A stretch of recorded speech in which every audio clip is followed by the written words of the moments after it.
नमस्कार दोस्तों, स्वागत है आपका मेरे यूट्यूब चैनल पर।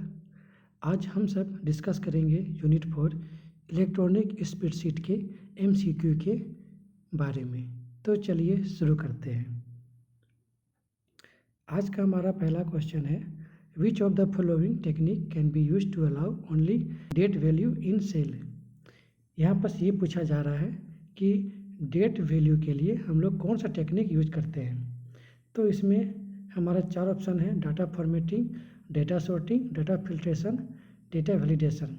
इसमें हमें केवल डेट वैल्यू का पूछा है। तो डेट वैल्यू मतलब ये है कि डेट का फॉर्मेट। तो फॉर्मेट से पता चल रहा है कि हमें डाटा फॉर्मेटिंग का यूज करके हम डेट वैल्यू सेल में यूज करते हैं। तो इसका आंसर हो जाएगा data formatting, option A. Data sorting का यूज हम लोग ए टू जेड या फिर जे टू ए से लेकर स्टार्ट करते हैं। और डाटा फिल्टर, कोई डाटा को फिल्टर करना होता है तो यूज करते हैं। डाटा वैलिडेशन का यूज करते हैं हम लोग कोई भी डाटा को कंफर्म करने के लिए। तो यहाँ पास डेट वैल्यू पूछा है, इसीलिए डेट वैल्यू के लिए हम लोग डाटा फॉर्मेटिंग का यूज करेंगे। अगला क्वेश्चन देखते हैं,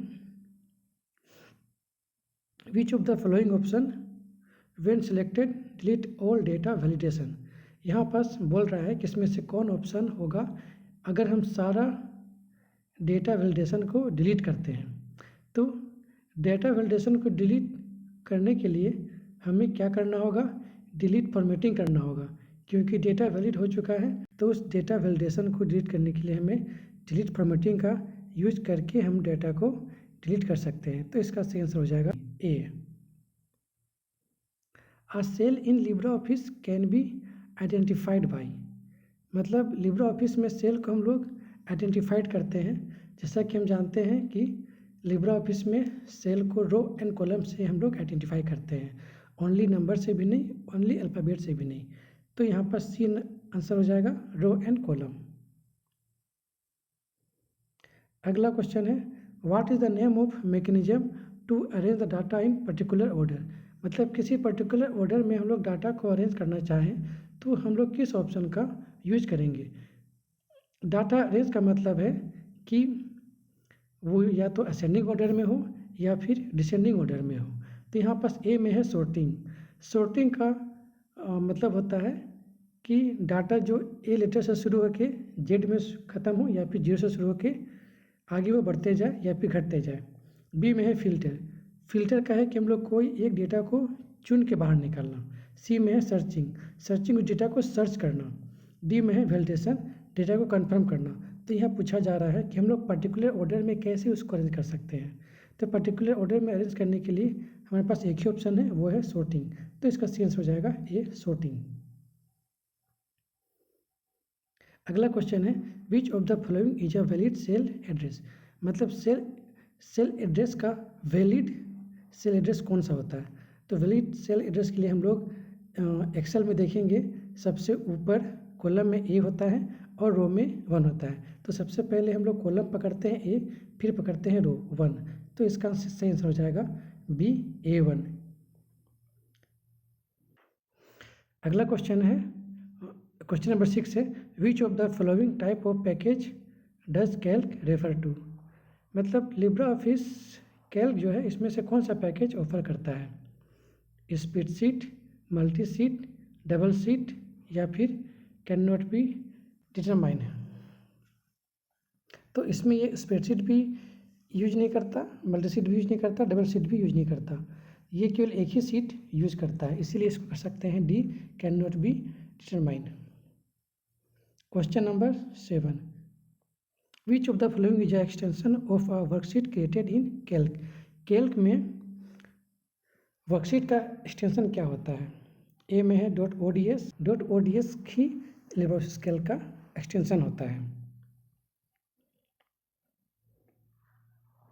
how can one calculate the total value entered in a worksheet column of.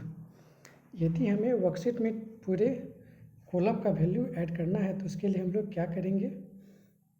Option A में है बाय मैनुअल एंट्री, बी में बाय सम फंक्शन, सी में बाय फॉर्मूला या डी में दिस, नन ऑफ दिस। तो यहाँ क्या बोल रहा है, कि कॉलम का टोटल हमको ऐड करना है, तो मैनुअल एंट्री करेंगे तो काफ़ी टाइम हो जाएगा। सम फंक्शन का यूज़ करके हम लोग इसे आसानी से कर सकते हैं। फॉर्मूला का भी इसमें यूज नहीं है, सिंपली सम फंक्शन यूज करेंगे तो हम टोटल वैल्यू को इसमें ऐड कर सकते हैं। तो सी आंसर हो जाएगा बी, बाय सम फंक्शन।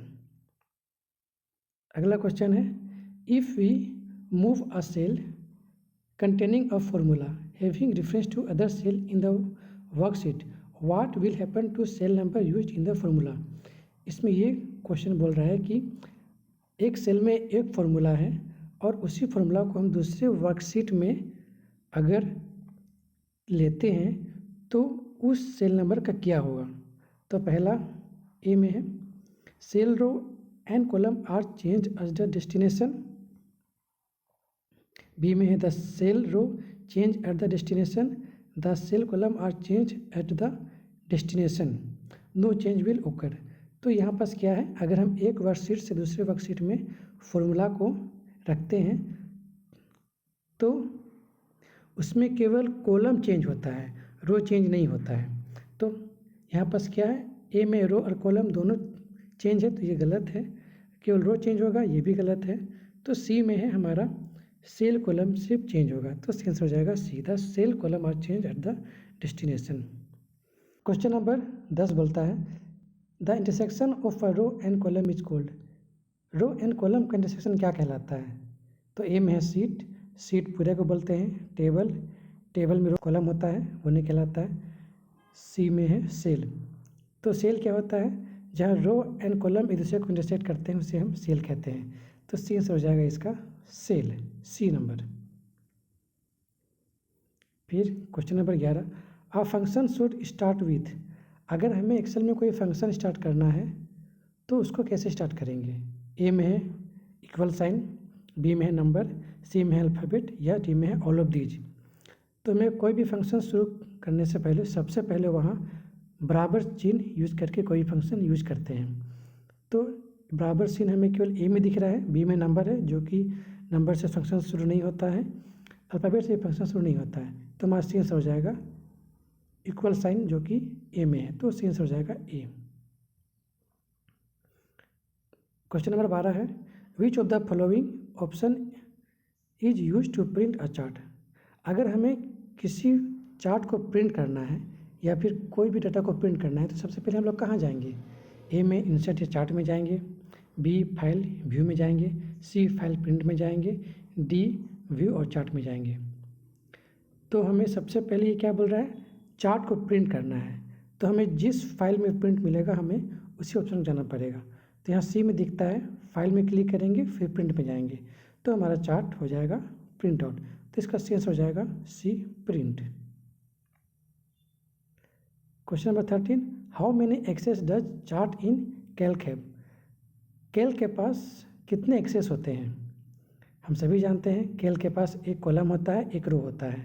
तो हमारे पास दो है, एक रो है एंड कॉलम है, तो उसी को हम लोग एक्स और वाई मानते हैं। तो इसी तरह 13 का एक्सेस हो जाएगा 2, तो सी आंसर हो जाएगा A2। अगला क्वेश्चन है question number 14, the chart preview can be seen in. हम चार्ट प्रीव्यू को किस में देख सकते हैं, page preview, export chart, C chart preview, D all of these. तो हमें अगर चार्ट प्रीव्यू देखना है तो पेज प्रीव्यू में भी देख सकते हैं, बी एक्सपोर्ट चार्ट में भी देख सकते हैं, सी चार्ट प्रीव्यू में भी देख सकते हैं, डी ऑल ऑफ दीज। मतलब इसमें से सारा ऑप्शन सही है, तो इसका सी आंसर हो जाएगा डी ऑल ऑफ दीज। अब हमारा आज का अंतिम क्वेश्चन है, what is the maximum number of row in LibreOffice. A में 1000, बी में 65536, सी में है 1048576। तो दोस्तों ये हमारा अंतिम क्वेश्चन था। इस क्वेश्चन को आप खुद से करिए और मुझे कमेंट में बताएं कि क्वेश्चन नंबर 15 का सही आंसर कौन सा होगा। उम्मीद करता हूँ आपको मेरा ये क्लास अच्छा लगा होगा। इसी तरह के क्लास पाने के लिए मेरे चैनल को सब्सक्राइब कीजिए और इस वीडियो को लाइक कीजिए। मिलते हैं अगले क्लास में, तब तक के लिए बाय बाय।